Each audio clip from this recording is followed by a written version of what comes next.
Днес ще ви разкажа за Сдружение Трансформатори, какво ни мотивира и какви са трудностите пред нас, как продължаваме въпреки всичко.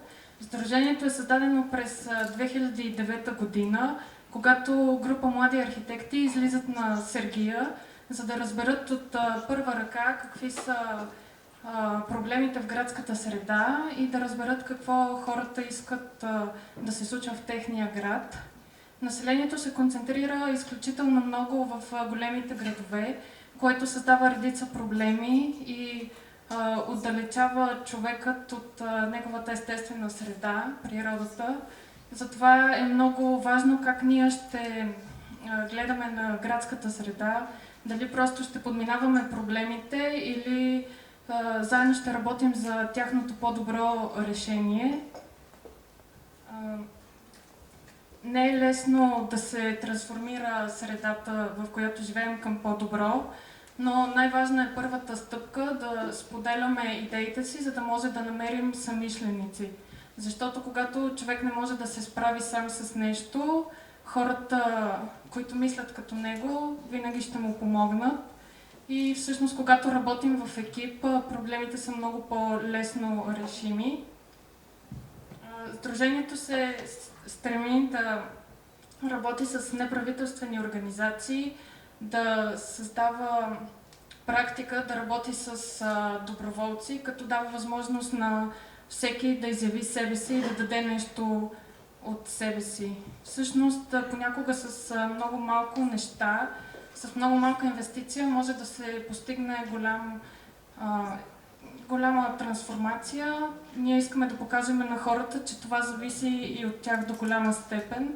Например, с кофа боя можеш да промениш функцията на дадено място и то да заживее нов живот, да бъде по-цветно и по-приветливо и хората да му се радват.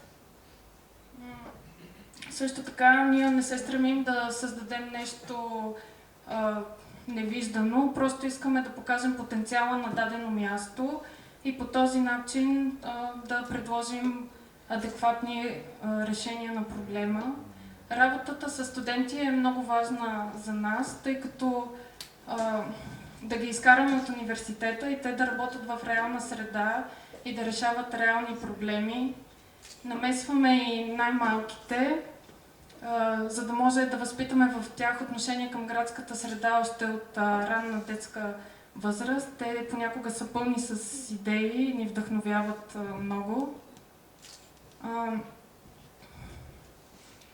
В тази акция направихме палатка за един бездомник, но той така и не влезе в нея. Грешката ни беше, че от самото начало ние не го попитахме от какво той има нужда и по този начин той остана някакси встрани от процеса. За съжаление, понякога след нашата намеса има и други намеси, които не са много приятни. И всъщност какво ни мотивира да продължаваме напред? Това са усмивките на хората и положителната нагласа към нашите акции, възможността да ги съберем на една маса и те да работят заедно върху някой проблем. Повечето от акциите ни не са трайно в градската среда, но те целят да провокират въпроси и да насочат вниманието към някой наболял проблем.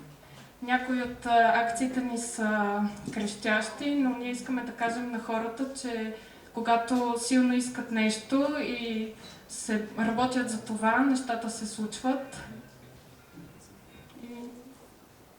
Много хора си казват, че нещата не зависят от тях, но ние имаме причина да мислим, че да сме оптимисти, защото все повече хора искат да се включат в този процес и да бъдат част от всичко това. Разбира се, имаме много планове за бъдещето, много места чакат своята трансформация и рано или късно ние ще стигнем до тях. А вие можете да следите нашите проекти и може би да се включите на нашия уебсайт. Благодаря ви за вниманието.